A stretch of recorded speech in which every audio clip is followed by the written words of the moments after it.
Welcome to another edition of Expanding Mind. I'm your host, Erik Davis, and we're going to continue our exploration of the cultures of consciousness. That was a new theme song you heard there from Mark Pilkington in the UK, and we're still trying to get it completely dialed in. So keep listening for that.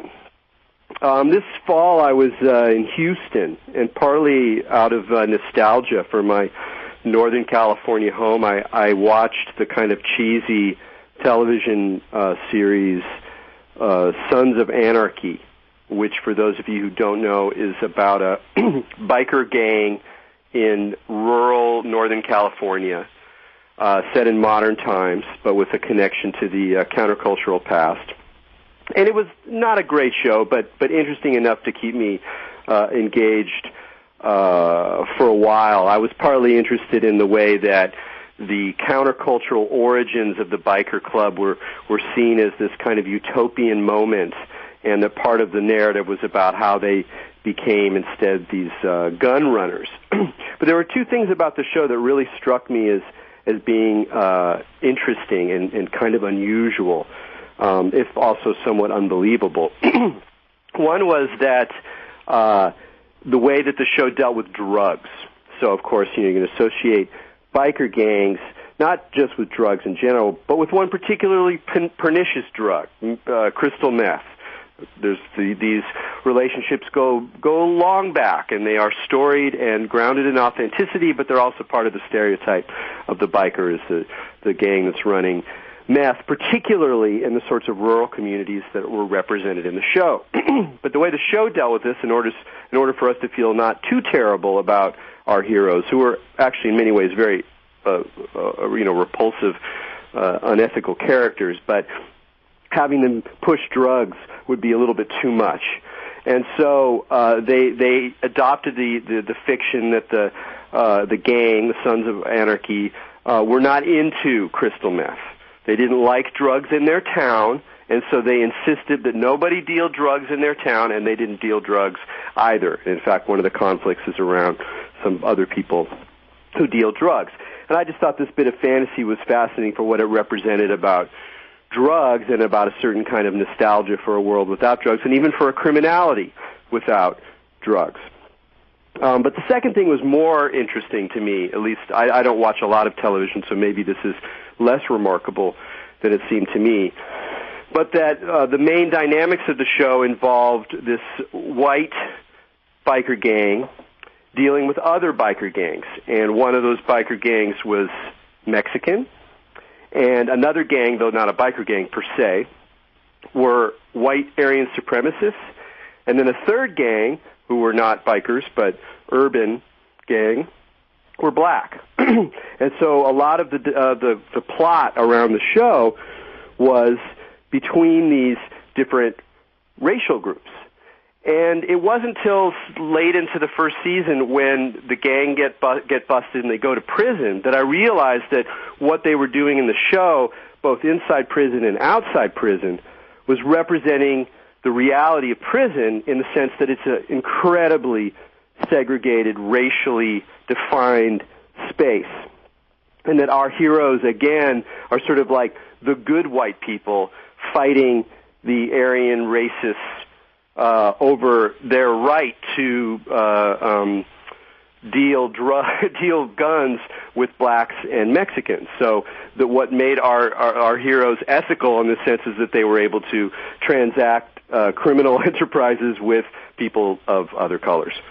So leaving the show aside, I thought it was very interesting because of the way that it sort of popped up a reality about American experience that is very occluded from us, which is the reality of prisons, and particularly the incredible racialized dimension and violent dimension of prison life. So I thought that was those 2 points were a good way to introduce our guest today, who I'm very happy to have on the show. Charles Shaw is a really great writer and raconteur, and as you'll hear, his own personal story and his politics are bound up in a really wonderful way, and I'm really happy to have him on the show. But before we introduce him, I want to bring on our co-host, Maja Daou, calling in today from a cell phone, so we're hoping that it works out. How you doing, Maja?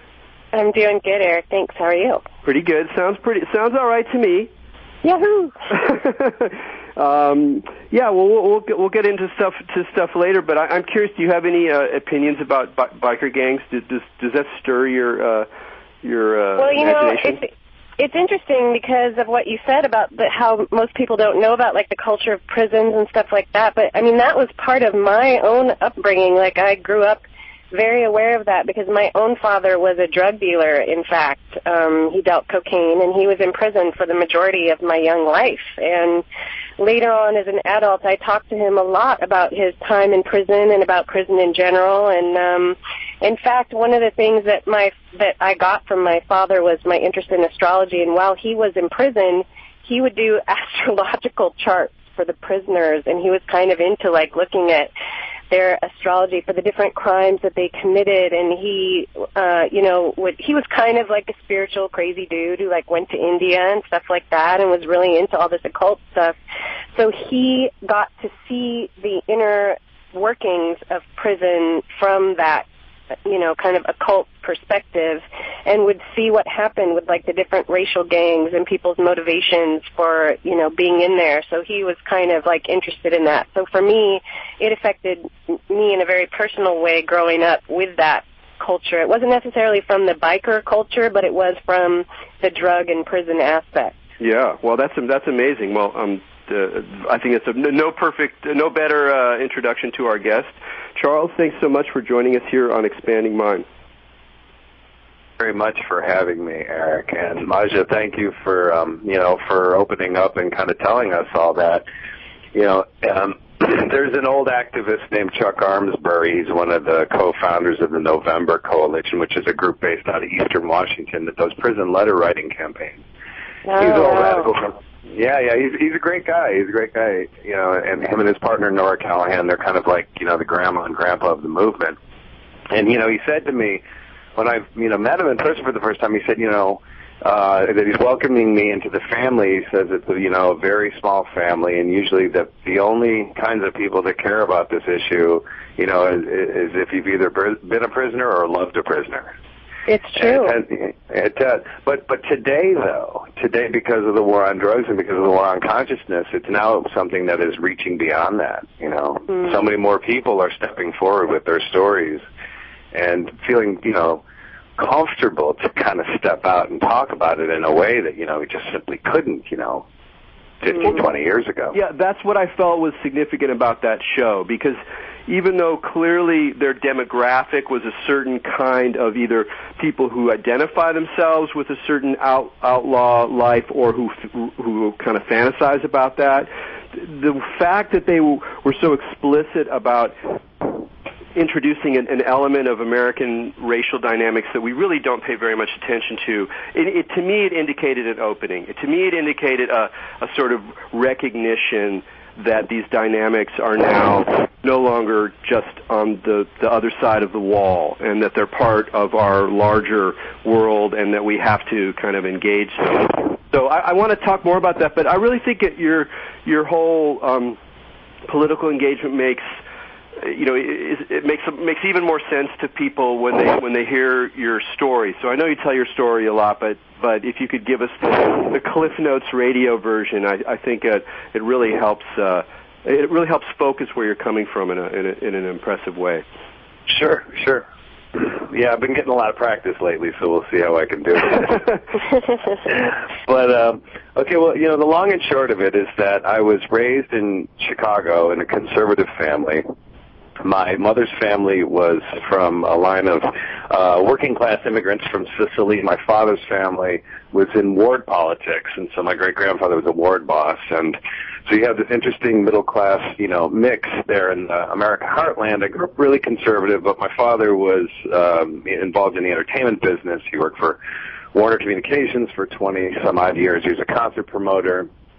And I kind of straddled these two, lives. But it was a real violent, really abusive upbringing, both at home and in school and in the areas that I lived in. And I also had the misfortune of living in a neighborhood with a sexual predator when I was very young, about 9 years old. At the time I was about 14. I was shipped off to military school where I suffered a lot of, ritualized hazing and abuse and rape for a period of 2 years. I went through college at Boston University as a very troubled young man. But as I got out of college, my family collapsed. My father had been involved in some unsavory and salacious business opportunities, including embezzling from his company, and he had a kind of a breakdown, and my parents lost everything, and we went overnight from being kind of very comfortable to having absolutely nothing.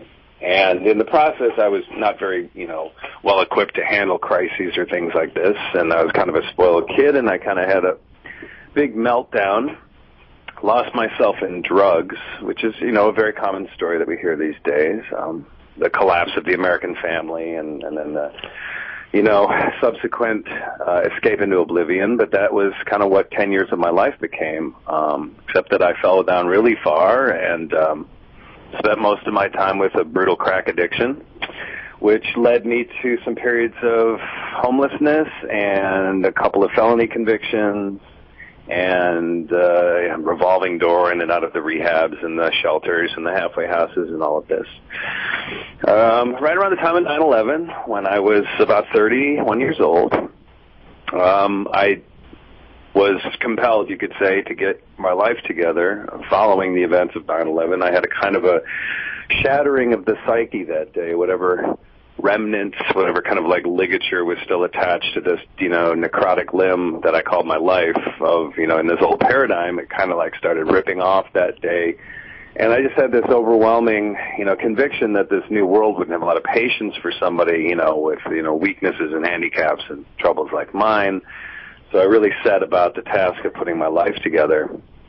Exile Nation chronicles the next 10 years. It goes through that whole 10-year arc of how I came out of this addiction and put my life together. And in the process, you go through, two distinct phases, and it's the 2 volumes of the book. The first volume covers the political awakening, and it opens on the day I'm sent to prison and winds its way all the way back to that same day when the book closes, the first volume. And, that's the kind of the whammy, which is that halfway through this 10-year healing journey, I'm sent to prison for possessing 14 capsules of MDMA. And the story tells you about how I came to find psychedelic medicine, and I came to find MDMA not for recreational purposes, but because I was seeking healing for post-traumatic stress disorder, which was a consequence of this violence and this life that I had lived. And then, of course, the terrible toll that 10 years of a crack addiction can take on a human being. And then the back half of the book, after I serve my time and I get out and I face a true existential crisis where I'm suicidal within a number of months. I find my way into the shamanic medicines. By grace, I find my way to ayahuasca and then into the kind of neo-tribal subcultures, and I discover the Burning Man culture and all of this. And in the next 4 years, I kind of have a spiritual awakening. So, the 2 halves of the book chart really kind of like the intellectual political awakening, which leads to the almost suicidal disillusionment.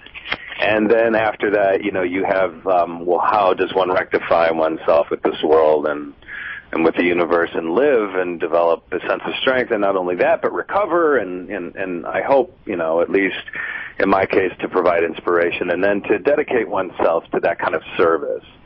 So it's a memoir. It is a hero's journey. It's a shamanic journey into the underworld. I mean, it's all of these archetypes that are, so nascent and so relevant to what we're dealing with today, all of us, with this kind of, parallel transformation, cultural transformation, personal transformation. Where were you in that process when you went to prison? Had you already at that point you had already discovered the psychedelic underground and was in a way finding how, quote unquote drug culture could be healing as well as harming. Obviously, it's a very different kind of drug culture, which itself is an interesting topic. But just personally, you were already kind of opening up to a sort of neo-shamanic view of healing when you went to prison. Is that right? I would say that part of it, Erik, didn't come until I was really confronted with, my own survival. But it was, if you want to talk about a great kind of monkey wrench thrown in the work, or, in the second act of a film, that's kind of like what happened with, it was within 3 months of me being reintroduced to psychedelics after almost a, dozen-year hiatus, maybe almost 15 years in the case of LSD, and I had never taken DMT before. And within a 2-week period, I was introduced to MDMA after, a couple of years of people trying to warm me up to the idea that it was a good medicine for post-traumatic stress disorder. But then LSD within 2 weeks after that, and then 2 weeks after that, I had the kind of K&D cocktail that Joseph Turner was famous for experimenting with, kind of 60% liquid DMT, 40% liquid ketamine given intramuscularly. And that was kind of like my breaking open the head dose. I had this all within a very compact period of 2 weeks. I went from being, a really rather angry and annoying, buzz-cutted, secular, atheist radical to knowing that there was something far bigger and far beyond anything I had ever imagined, but not really understanding how to live with it. And so in this period, I was kind of aimless and ungrounded for this very short period. And concurrently to this, Erik, there's this whole other story of me, making, enemies out of the Chicago police because of my activist work and an ongoing case that was happening. And so, as I'm kind of fighting this good fight as the activist, I'm losing interest in participating in any of it anymore because I'm finding this whole other realm that exists. And just as the gate is cracked open and I see a light in the distance and I feel like, wow, there really is meaning, something beautiful is going to happen, I'm really going to finally get my life in a place where I want it to be, I got busted and then had to go to prison. Yeah. Well, I know. It's interesting to me because, for people that are in that kind of spot in your consciousness where you were when you went to prison can actually be this gnarly potentiator. Like, you can look at some of the most famous works politically, especially that people have written. Like, you can look at, Gandhi or Martin Luther King or, even Hitler. I mean, we don't really like to think that way, but, Mein Kampf was written in prison. And prison can really afford people who are going through these kind of transformations that time to articulate and, really condense all of these things into something extremely solid where they might not have ever been able to do it had they not gone to prison. So, I mean, do you think that that is what getting busted for you did during that time? Oh, yes. And thank you so much for, kind of saying that, because it really is. Malcolm X, who's my personal hero and who sure. I've taken so much inspiration from. He said, that prison is second only to college for getting an education. And that he felt that prison was, of course, and here's the great secret for so many of us, at least in the radical side. And this is not to diminish, the cultural holocaust that is the war on drugs and our prison system in this country and how many lives it's devastating. But for the few, that allow the experience to radicalize them and allow it to help shape their future work, it becomes actually that crossroads. It becomes that critically important step in their journey. For me, yeah. It was that. It allowed me, I guess, the political consciousness that I was generating, the previous 5 years was intellectual. I mean, I was in the streets, I was organizing, I was fighting the system, for whatever that accomplished. I was trying to do something direct, but I wasn't really learning. But when you want to talk about consciousness expansion and political awakening, when you are locked down with, hundreds of other young black men and Latino men, and even, these, horrendous white men that I met, these racists and these Aryan nation people who didn't take too kindly to me. But you really get to see the reality of life in this country, and you understand, economics in a truly visceral sense. You understand the populist politics from, a very, very direct way. So yeah, I took the opportunity, part of my coping mechanism just to survive was to make sure that I was looking at it like a journalist. I think it allowed me to kind of detach just a little bit so that I didn't have to really, really feel what I was feeling at the time. But I couldn't help it. I mean, I'm too stubborn and I got too much of a mouth on me. And, when the racist stuff started up, I just, I couldn't just sit back and let it go by. So needless to say, I got a real hard firsthand lesson in racial dynamics. Yeah, we'll talk a little bit about that. I mean, I've heard you talk before, and partly also about like how you went in there with a certain idea of what politics were, and then had that really shaken up. But also just how you managed to navigate that highly racialized environment in there. Yeah. Well, I mean, I think first and foremost, I went in with very romanticized notions of, leading some kind of movement, kind of with images of, Leonard Peltier or Mumia Abu-Jamal or, some of these, kind of older, more famous, leaders that had been imprisoned. But, the thing you first see when you get in there is that type of consciousness that was, open to be molded by the people like Mumia Abu-Jamal or Leonard Peltier is pretty much gone now. And the generation that has the remnants of that consciousness, they're thoroughly jaded, cynical. They've seen that happen and they saw that go away. They lived through they lived through nonviolence and then through militancy, and then they saw it all destroyed by crack cocaine and the gang violence, and now they're old and no one cares about them and no one's listening to them. But, it was that older generation, particularly the one connected to Vietnam, that was the only one that really kind of got it. And when you talk to the young brothers these days, it's just a totally different story. They're so disconnected from their political history, their social history, they don't understand it. They don't know who Malcolm X is.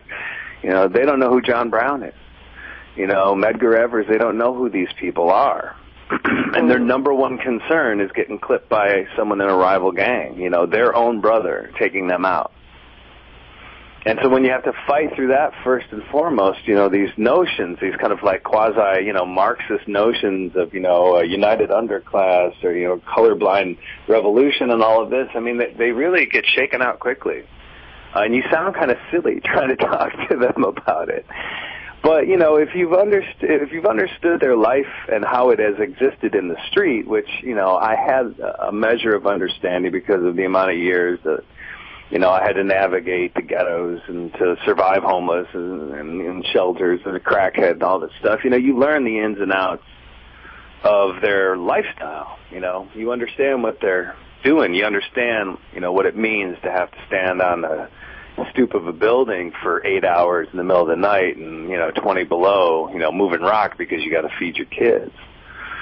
Well, and it's interesting too because if you look at like some of these revolutionaries like Leonard Peltier or people that do actually shift consciousness within prisons, it is those people that understand and are from those experiences, but they have to they need a leader that will condense their consciousness through that empathy and through that sympathy and almost kind of bring them up together. It's like when you're in a prison, you are surrounded by all these people with that kind of similarity underrunning all of them, these experiences of desperation and, the reasons why they did the crimes that they did, their driving motivations. And when you can have an individual like Malcolm X that can unite you know, these people through their desperate acts and kind of elevate them. It seems like that's that magic moment when it can possibly occur, when there's like a single individual that can unify them through that, you know? Yeah. And see, you know, I mean, and for as much as I understand that, and I feel like, yes, that would be of such great benefit, I mean, you know, the other side of me is saying, well, you know, I mean, isn't it fair to say that we've learned enough about having, you know, leaders and having that kind of like, you know, elevated personality to guide us instead of each of us kind of like finding that leader within ourselves?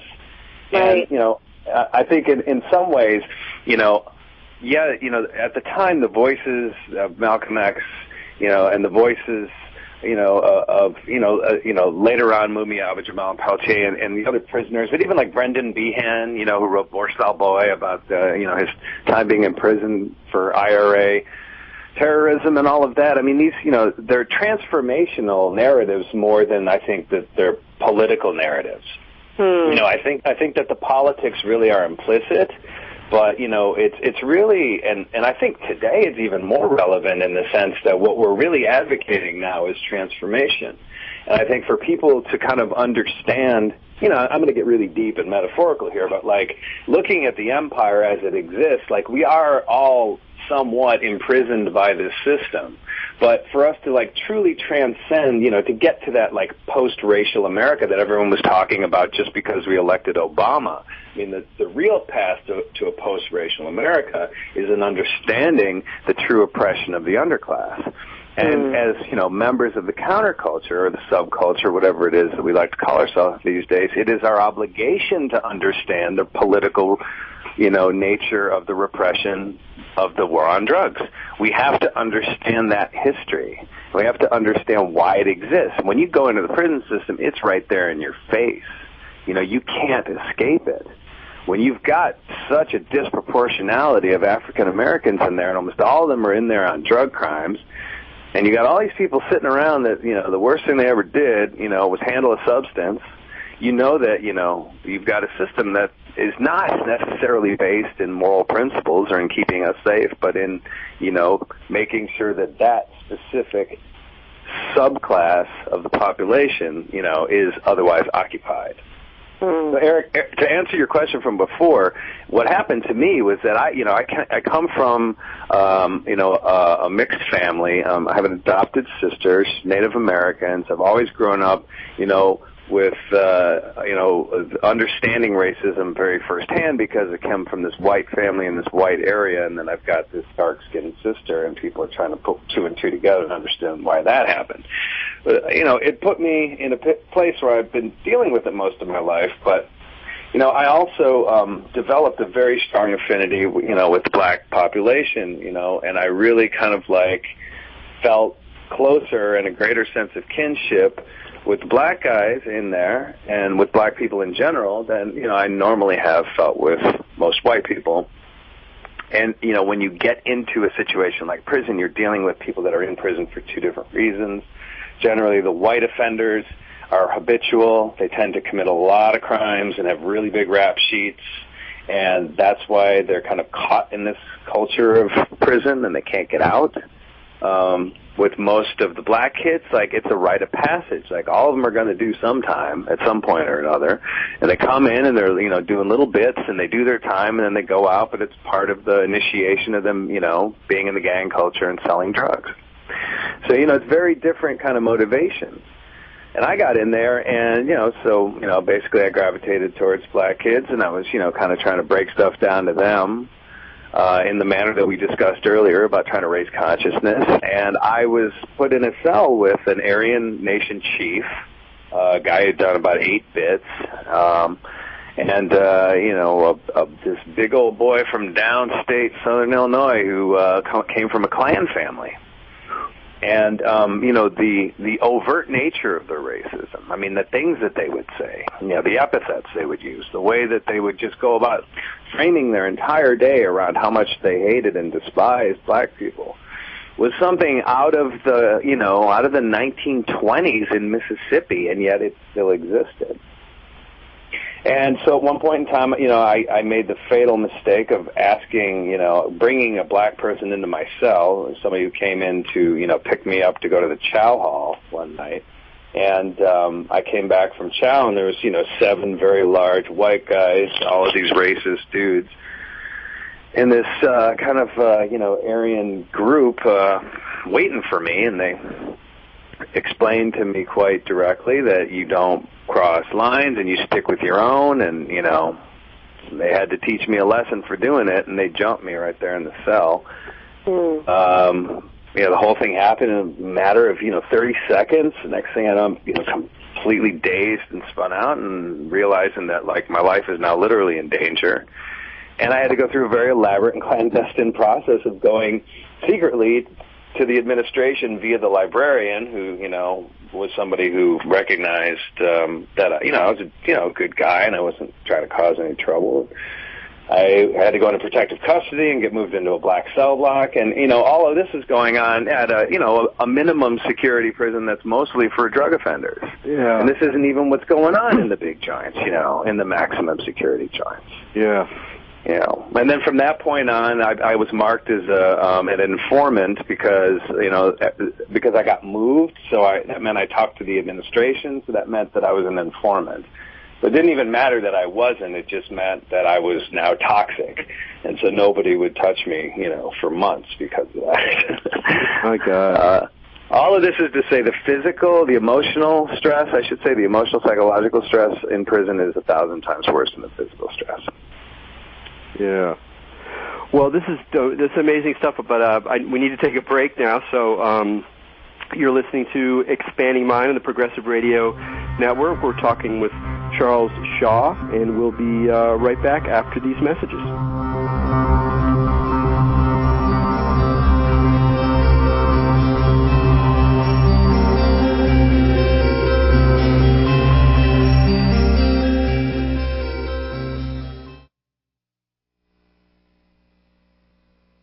You are listening to PRN, Progressive Radio Network.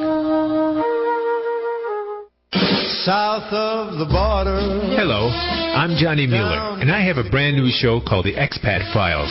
And it's all about living, working, playing, or retiring in Latin America. I know what it's like to buy land, build a house, start a business. I've been through it in a dozen Latin countries. So, if you're thinking about moving down or you're just curious, be sure to listen in. Mondays and Wednesdays, 8 p.m. Eastern Standard Time. Down Mexico way. The Progressive Radio Network is looking to expand its programming, and we are looking for your ideas. If there's a subject that you are passionate about and we don't cover it, let us know. Give us a call at 646-307-4482 or email our program director, Carol Lee at GaryNoll.com. That's KARALEE at GaryNoll.com. The Progressive Radio Network, the #1 forum for progressive minds.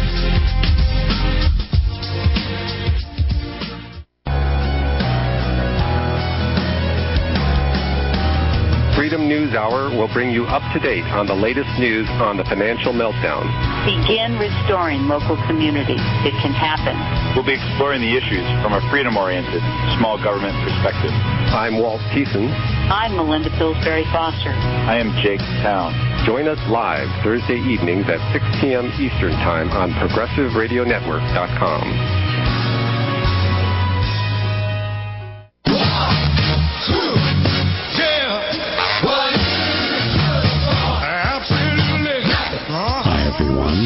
I'm Gary Knoll. I've been on radio for 37 years, every day, and I'm pleased that the Progressive Radio Network exists, because this is the one form that brings together some of the most important, probing, creative, and dynamic minds on the planet. Join us each and every day, 24/7, on the Progressive Radio Network, your home for independent thinking.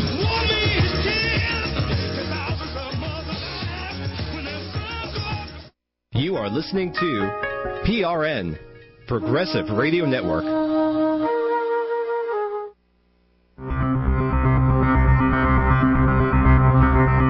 Welcome back to Expanding Mind on the Progressive Radio Network. I'm Maja Daou. We're here with Erik Davis, and Charles Shaw were talking about prisons and drugs, everyone's favorite topic.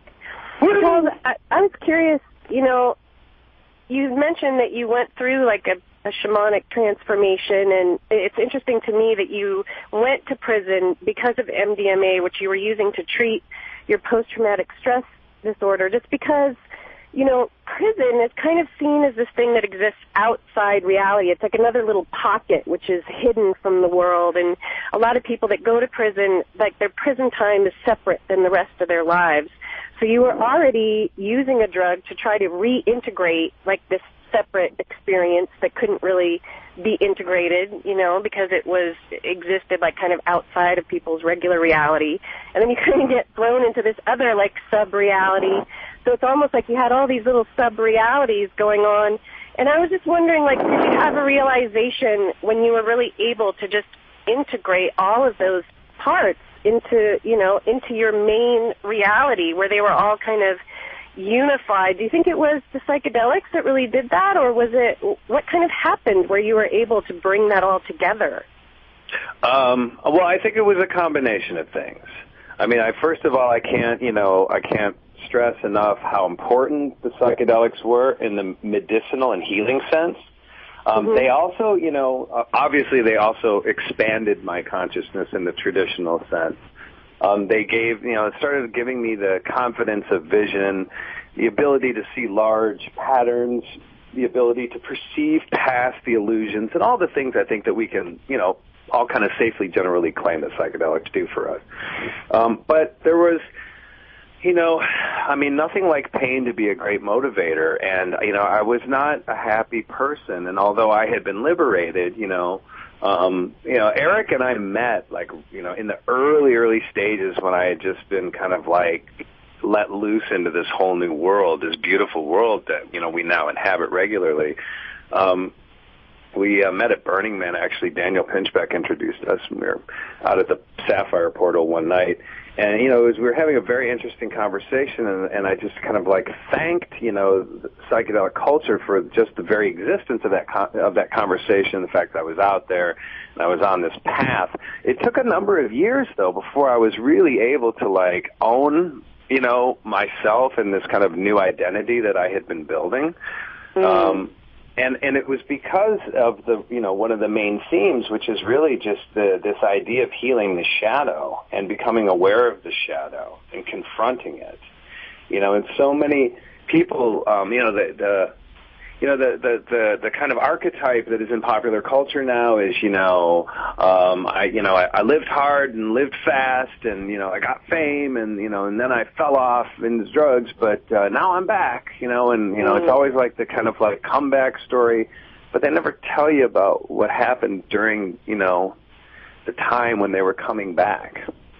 And so what I had was a kind of an environment and a set of circumstances that were, you know, ripe for me to be able to actually do real healing work, which was to say that I was, you know, starting to do meaningful work, which gave me confidence. You know, after, you know, spending 15 years building a writing career, I started doing some, you know, what I felt was meaningful work, and I was slowly working my way into, you know, doing work on this subject.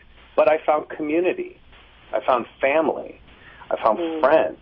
You know, I found this whole network of people that were willing to reflect back to me, you know, the goodness within me, but also, you know, the pain, the darkness, to hold me accountable for that stuff. And, you know, I never really had that in the past. I never had somebody to say, you know, I love you, but this part of you, this thing you're doing is hurting me, but I'll continue to love you, but please, you can't continue to do this. You know, it was always just kind of like shame and violence in the past. So, you know, as I'm now given the blessing of having friends and family and community and, you know, recognition and all of that, the obligation then becomes all that stronger on me to kind of get up on my P's and Q's and start working on these issues and start, you know, taking away bit by bit the things that are blocking me from my creativity and from intimacy and from, you know, being a much more grounded kind of like vessel for, you know, these larger messages, these social change messages that we have. Well, I love your analogy of vessel there. I mean, when you were talking, what really came to me was the way that culture and ritual and religion in some sense, but in subculture in other senses, can become a kind of container. And when it's strong, and by a container I mean like a vessel or a pot within which you're going to cook stuff. And it's like, well, what are you going to cook? What do you really have? And for a lot of us, it's mostly our shadow. That while there's light and there's love and there's creativity and all the things you're talking about, in a way, that's not really what you cook. What you cook is the stuck stuff, is the thick stuff. But you can't. It's really, really, really, really hard to do it. You can't do it without a container. Some people can make themselves the container, where their own, in a way, the ability for in a way, prison can be a container, just the way you were talking about. For some people, they can go in there, and the fact that they're so bored, and that they're so observed, and that they're so out of, have so little control, and that there's so much hostility, that they have no choice but to make themselves a container within which transformation can occur. But for a lot of us, we need other people. We need scenes. And I'm really glad to hear you talk about that stuff as well, because I have a lot of issues with the psychedelic underground and a lot of what I see is a lot of cant about transformation and mistaking extraordinary experience for transformation. And so I think it's ego-based stuff. What's that? Well, mistaking things that are grounded and rooted in the ego as being transformative, when they're actually regressive. A lot of so-called LSD breakthroughs that people have are really just feeding a kind of very dangerous narcissistic complex. Instead of transcending the person into a more of a selfless place. Yeah. I think the way I've come to think about that problem is the psychological term inflation. And that the great danger of psychedelics, as it's also true of the occult and a lot of and mysticism to some degree, is inflation, which means that your ego expands into whatever new place of perception and clarity, and even if those places are actually perceptive and actually clear, that by claiming it as part of the ego's growth, you not only expand your ego, but you transform those subtler places and perceptions into forms of coercion or self-delusion and things like that. So it's a kind of bugaboo for me that there's not more kind of awareness of that alongside the kind of rhetoric of transformation. But it's hard too, because it's so weird. Your life was a very intense one. You went through a lot of hell, a lot of very difficult circumstances, certainly more difficult than mine. I mean, I've had psychological challenges, but on paper, it's nothing compared to what you're talking about. And then you, even from your perspective, you can go see, whatever a lot of the people you were in prison with, like you're not even close to the degree of misery that they've been had heaped upon them. And if you can make that turn, then it's like almost all the more powerful, because you can really see the mechanisms. Or I think a lot of people who are seeking healing, their issues are not as acute, they're more pervasive, and their solutions are not as acute. And so it becomes harder to navigate, harder to really affirm the structure of the container, because you need it to be really structured in order for it to do transformative work. And it's not enough to just be like, wow, man, we're getting so high and we're tuning into the earth, and that's going to make it all better, because that's not doing it. Yeah, there's so much escapism, Eric, that is masquerading as transformation, and the thing about the prison experience, and I think what ends up happening with so many of the men, okay, let's just be, let's keep it real here for a second. I had, obviously the benefits of class and education and race and all of these things that gave me a leg up from most of the people that are in this situation. And so I cannot, under any circumstances, discount that advantage that I had, and I lament it. I lament that other people don't have it, but I'm also extremely grateful that I did have it, because it allowed me the ability to persevere. So with all due humility paid to the gifts that and the advantages and privileges that I had, it takes a very specific type of personality to get through this. And when you put somebody in prison, usually, they're and I use the word just hardened, just because you come from a tough place, you go to a tougher place, and then you come out into an even tougher place. And it takes a strength, a container wall, if you will, to hold in, a being of that strength. There aren't a lot of container walls that are built strong enough in our culture, in our society, to hold these people. So they just become, the only thing that really becomes strong enough to hold them is a prison wall. And so it's like this, this cycle that just keeps going. I was, blessed and cursed for being the stubbornest person I know, because I just simply wouldn't let this hold me down. I simply had to get past it one way or the other. But I don't see most of the people that are dealing with this, they're not blessed with the same, the same conviction. Yeah. And, well, one of the things that's remarkable about ayahuasca is that while I have some concerns about how ayahuasca is being kind of represented in the in the underground or whatever you want to call it, in the neo-tribal scene, one thing that's very impressive to me about it, and very interesting, is that if you compare it to other ethnobotanicals that have entered into modern Western psychedelic culture, like peyote or magic mushrooms, is that unlike those, it's retained some kind of container in the experience of it. So that even if, it's some white kid with dreadlocks who's leading the ceremony, excuse me, I'm losing my voice, you got, there's a container, there's a structure, there's a ritual structure, there's a circle, there's songs, there's interaction, there's people telling their stories the next day. And I think it's really significant that amidst all the craziness of our culture and all the craziness of the counterculture and all the crap, that it's retained this form, or it's transforming, but keeping a form. And that, to me, is one of the reasons that I take the stories of transformation so seriously in that with that particular culture. Well, Erik, part of what you're talking about, has a lot to do with the I Ching, right?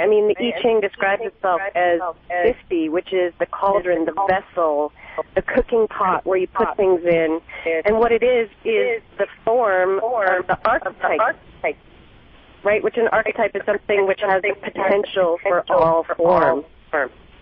So it's literally like those stories of the cultures that you're talking about, those do become the containers that people are able to have the transformation happen through. It's the form of the stories. Hey, Mazda, you're echoing really bad. So can you? We'll try to fix that. She sounds good to me. Oh, that's odd. Well, yeah, she sounds real good to me. Well, the other thing that I think we're overlooking in the most simple sense about ayahuasca, though, and what I think is really significant, and Adam Ellenbaugh would really argue with me about this, and he tends to take issue about this. One thing is that, I firmly believe that, ayahuasca is, the great feminine spirit. It's the divine feminine spirit. It's the manifestation of what we understand to be divine feminine, at least in this setting and in this context. And because of its significance of the divine feminine as the kind of fundamental basis of this revolution, this spiritual revolution, I think it's rooting because it's the main vehicle by which she's making herself known. It's a clumsy way of trying to describe it, but I hope you follow me on that part of it. You think there's something special about this psychoactive spirit compared to others as a relationship to the divine feminine? Yeah, I really feel like because of, it's a particular zeitgeist. I believe that, the key to this revolution right now in this epoch is, the rebalancing of divine, feminine, and masculine. It is about, the women finally retaking their place at the table, recreating the circle of the village, And so perhaps all of it is some kind of expression of us kind of reconnecting with that feminine spirit, that we form the circle, that we take the medicine, that we are healed by it, that we are embraced by this great mother spirit, reborn, all of these things. And so we're each going through the rebirth, to take our place in, this culture of the new paradigm. Right.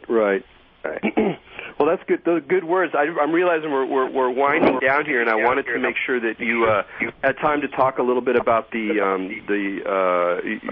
Voices project. Yes. Okay. Well, along the way, I was fortunate enough to begin working with the Open Democracy Group in the United Kingdom, and built a relationship with the Sainsbury Foundation there. And they helped me finish Exile Nation, which anybody who wants to read Exile Nation now can read the first volume on Reality Sandwich for free. It ran as a serial from 1 year ago until next week, where it will conclude. And then I will be archiving it all on exilenation.org within a month or so. And it will appear in print through the Evolver editions, sometime next year or something like that. But Unheard Voices was an offshoot project. What I wanted to do was to give back, to create some kind of public service about the effects of the war on drugs and the criminal justice system in America. And modeling this after the Shoah Institute, which was a video archive of testimonials about the Holocaust, I set about to record as many stories as I can, and I've decided on filming and archiving on the web 100 interviews. And these 100 interviews represent the 1 in 100 people that is currently incarcerated. They are stories that span the entire experience. So there'll be a long interview with somebody who is either a prisoner, an ex-offender, a family member or loved one connected to somebody in the system, or an expert activist or organizer. I've filmed 58 interviews so far. I'm in the process of cutting together the first 10, and a short film that will be about the project, which will be released in February of 2011. Well, and it's called the Unheard Voices Project, and you can find it on Open Democracy and YouTube. And it was an extraordinary experience traveling around the country, meeting all these people for a number of months, and so I'm really proud to be able to help speak for them now. Well, for someone listening to this, broadcast, I'm sure a lot of people would go like, God, how do I help to break down this wall or whatever? And what would you say someone who's doesn't have the direct connection with maybe someone who's incarcerated, but wants to help break down that wall? Well, there's lots of groups that do prisoner services, coordination, because there aren't really any social services or anything to help prisoners. So you can find groups that can help you start, a pen pal relationship, or if you want to try to help, a reentry organization. There's groups like the Safer Foundation in Illinois, or like the John Howard Association. They're like a prison monitoring group.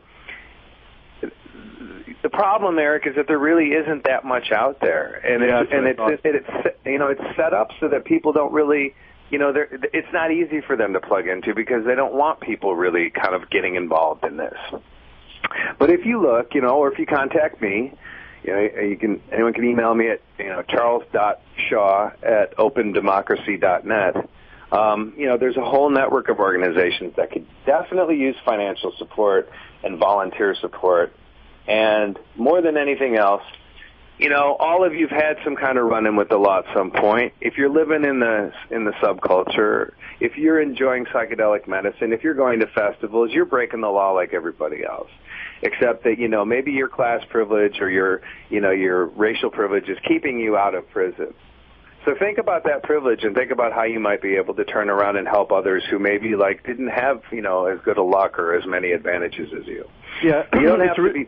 it's really remarkable when you think about like just the category of drugs or drug culture. And one of the things that we didn't have time to ask, maybe I can have you on again sometime, is just that you've experienced two very different kinds of drug cultures that are often lumped together when we talk about drugs or illegal substances or whatever. And that's, you know, one interesting contrast between urban crack scene and, you know, a neo-tribal psychedelic, you know, rave scene or something. Obviously very different worlds. But one of those differences that's captured by this, you know, balance is precisely the privilege involved, in that they're part of the trouble I have with the neo-tribal scene is that because they don't have to deal with as much reality. Obviously people get busted and there's problems, et cetera, no doubt about it. People are very concerned about these things, but I think it's very easy for people to go through that world in kind of a la-la mentality, even though on that legal level there's this deep connection. So there's actually a very profound bond between, you know, privileged countercultures and these other scenes that where they don't have that protection, and yet there's not as nearly the awareness that you would expect of that kind of brotherhood. Yeah, it's outright denial too, Eric. I mean, it's not even just the awareness. It's like they don't even want to. They don't want to think about it. But it's like they don't even act with any type of appropriate humility or deference to the power that's surrounding them.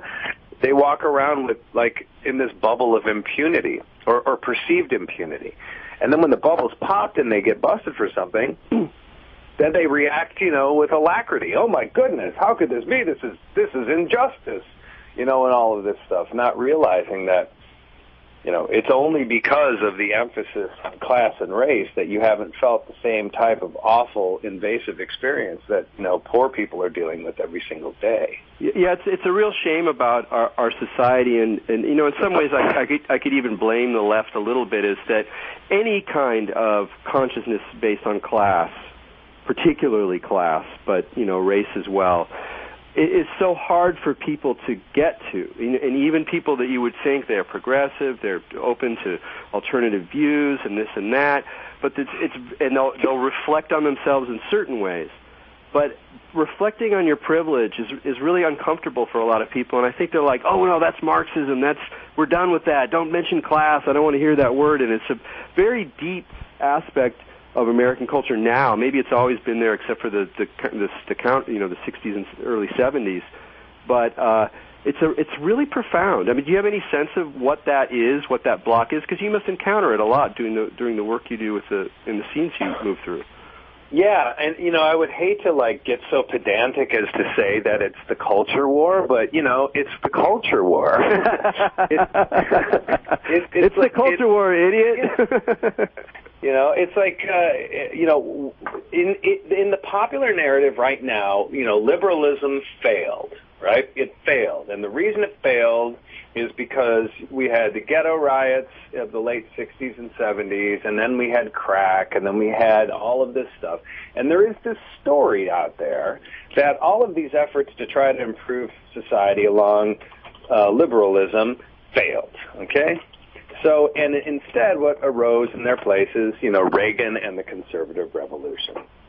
So now when you're starting to talk about things like, well, why does this culture of crime exist? We no longer are talking about economics. You have people like Mark Kleiman who are saying that the reason that there's so much crime in you know, starting in the 60s, and the reason that it's concentrated in the ghettos is because there aren't enough parents around to keep these unruly kids in line. You know, Charles, I'm going to have to cut you off there. It's totally great stuff, and I knew it was going to be an awesome conversation. I just want to remind people that, you know, you can, of course, just Google Charles Shaw and go to Reality Sandwich to read stuff on Exile Nation. But I also really recommend the Exile Nation videos on the opendemocracy.net. So check that out as well. Hey, Charles, from me and Maja, I just want to say thank you for being on the show. Thank you, man. You kept me and Michael Garfield company while we were driving the whole country for 2 months with expanding minds, so we really appreciate being able to pay back the favor. Right on. All right, well, keep your minds open.